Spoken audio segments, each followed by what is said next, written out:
One of the most damaging beliefs in entrepreneurship is that your self-worth, the way you feel about yourself, determines your financial success. There's a whole industry designed to keep you thinking that the way that you feel about yourself changes your results in the world. It's a bit of an epidemic, really. Lady Gaga, she pukes before she goes on stage. She's that nervous. Warren Buffett, he's not chanting or meditating or doing breath work. Money is a measurement. It's not an energy, it's a measurement. It's a result of what you've done in the world, not of how you feel. You don't need to believe it to see it. Whether you think you can or think you can't is just what you think. It doesn't actually change your reality. The way people think and feel about themselves is on a massive spectrum, but there's one thing that's consistent with all the super successful people. What they do is, I'm Chris Duncan, and this is Self-Made Millionaire. If you've done all the courses, meditated, journaled, healed your inner child, but are still feeling stuck, you're not alone. After helping thousands of driven entrepreneurs like you, I discovered the real shift isn't in fixing yourself. It's in creating from your superconscious. This podcast will help you to break the loop, stop oscillating, and finally build a business that gives you time, wealth, and true freedom without burning out. Let's dive in. There are so many examples of people who have created big success without the need to have self-esteem and self-worth. Now, before I explain it, I've got nothing against feeling good about yourself or self-esteem. I think it's a good thing. What I'm trying to help you understand is that the way you feel about yourself doesn't influence your results. For example, massive music performers like Michael Jackson and Lady Gaga may not have the biggest self-esteem or self-worth, yet they perform and create. I believe Lady Gaga, she spews or pukes before she goes on stage. She's that nervous. When you look at big business success, like say Warren Buffett, who's normally in the top 2, 3, 4 richest people on the planet, he's not chanting or meditating or doing breath work or going off to have ayahuasca or sitting on a hill. In fact, he lives in the same house he bought in the 1960s, goes to the exact same office, has McDonald's, eats sweets, but he's doing something different. And so this idea that there's a way that we need to think about ourselves is going to influence our creations in the world is just not true. It's just simply a flawed concept. Your self-worth is your self-worth and your net worth is your net worth. They don't need to be confused. This belief hurts you as a business owner because it makes you feel like you need to feel worthy before you can take actions. Let's make this clear. No one is worthy of $1 billion. No one is worthy of being poor. It's ridiculous to even think that. Just imagine if your self-worth equaled your net worth. Just imagine if all you had to do was feel good and all of a sudden it happened. Just imagine if you just had to feel positive and that's what would manifest. See, money is a measurement. It's not an energy, it's a measurement. It measures something. It's a result of what you've done in the world, not of how you feel. Most of the wealthiest people in the world have massive insecurities. But what they do is different, is they understand the creative structure. They understand how to have a true intent, clear end results, and allow their superconscious to align them with that. They really do. And you got to understand that waiting to feel good, changing beliefs, fixing yourself, having this idea is actually what's stopping you. And here's why it's so dangerous. You confuse emotional comfort with business growth. You start chasing the feeling instead of the result. You spent months or even years trying to get the feeling right instead of launching, making calls, and scaling the system. Here's the truth. Whenever you're going to go do something new, you're going to get it wrong. You're going to get feedback. It isn't very fun. When I launched the Superconscious movement, my buddies screenshotted and sent it to me on WhatsApp, Chris Duncan, SuperCon.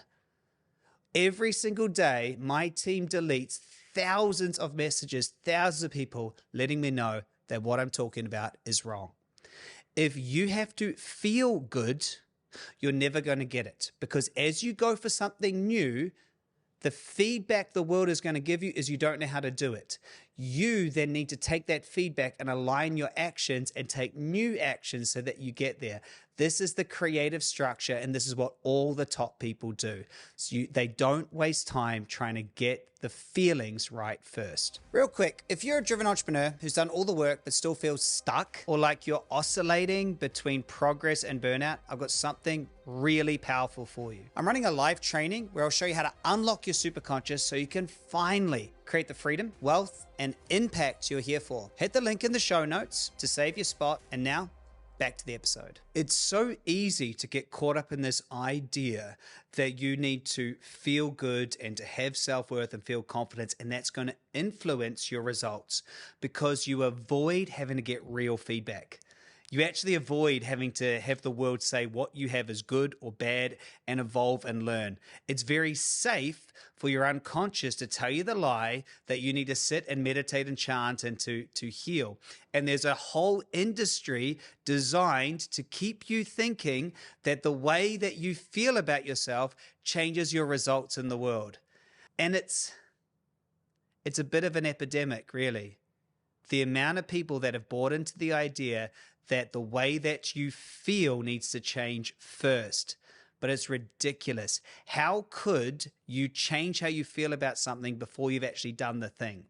Let's just hold this idea up into the common sense corner and think about it, that your self-worth equals your net worth. And let's think about the people that we look to who have been successful in business, in the arts, in music, in sports. And we look at them and we've got to ask ourselves, do they all have high self-worth? Some do have high self-worth. Some have good self-esteem. Some don't at all. Some are completely insecure and worried. Do they all have great marriages, or do they all have the best morning routine? Do they all eat the right food? And as you look through it, here's what you're going to find.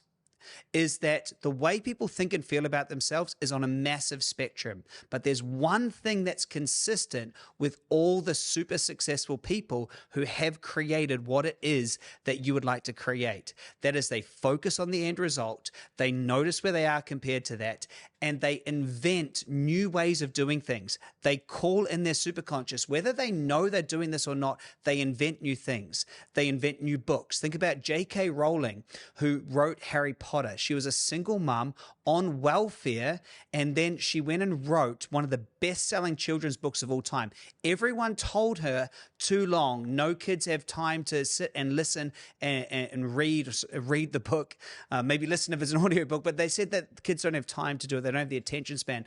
But she stated in her end result, she made up this amazing story. And this amazing story turned into this huge success. When we get inspired by people who do this, we realize they're not focusing on trying to be worthy of something. They create something that is in the world that gives them evidence that they are worthy.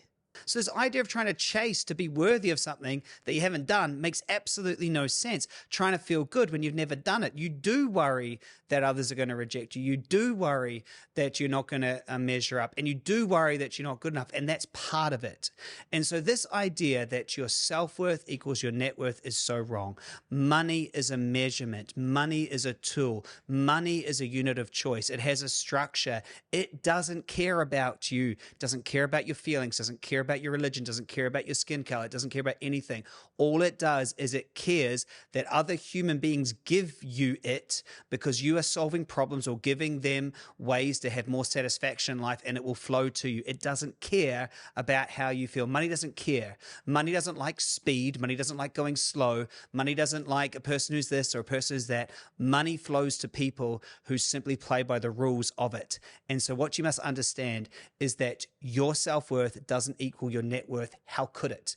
And just imagine if it did. So here's what you must do to get into the right structure with money. So what actually creates net worth? Well, the first thing is you have to get clear on the result you want. I remember asking myself, what do I really want? And I came up with the figure $7 million. I said to my wife, if we could have $7 million, we would be completely free. What's your number? Here's how I broke down my number. 7 million meant $3 million had a house paid off. I had $1 million that I wanted to have as a holiday home. So that's 4. I wanted $2 million in an account earning me 8% interest a year, $160,000 with a house paid off.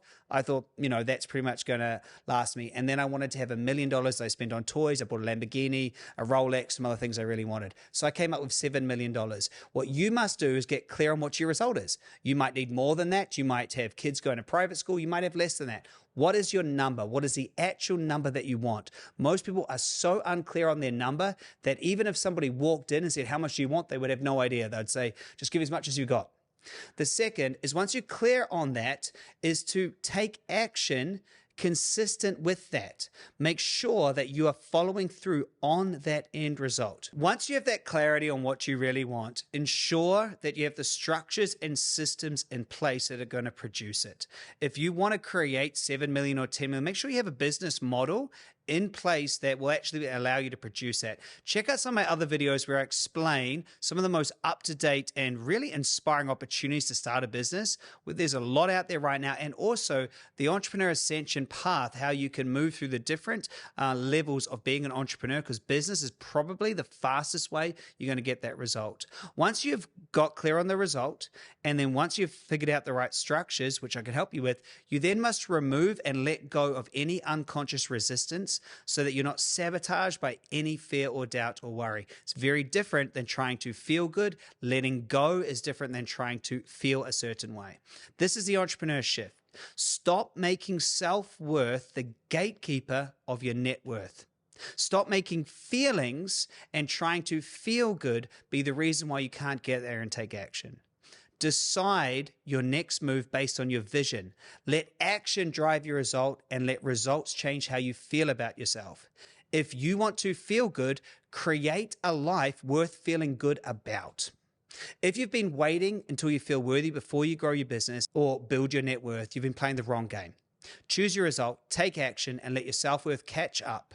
So if you'd like help making this shift and creating what it is you'd love, I'd love to help you do it. So click on this link below where I can take you through a full workshop to help you clarify what it is you really want, let go of any insecurities or fears, and to truly step into that net worth that you could deserve when you create it. Hope you enjoyed this session. Leave me a comment below. Talk to you very soon. If you got value from today's episode, make sure to subscribe so you never miss the real conversations and tools to help you break the cycle so you can create a business and life you actually love. If you're ready for more support, check out the link in the show notes. I'm running a live training where you'll learn how to unlock your superconscious and start scaling with purpose, profit, and peace. And don't forget to follow me on all socials at Chris M. Duncan. Remember, stop solving problems, start creating your future.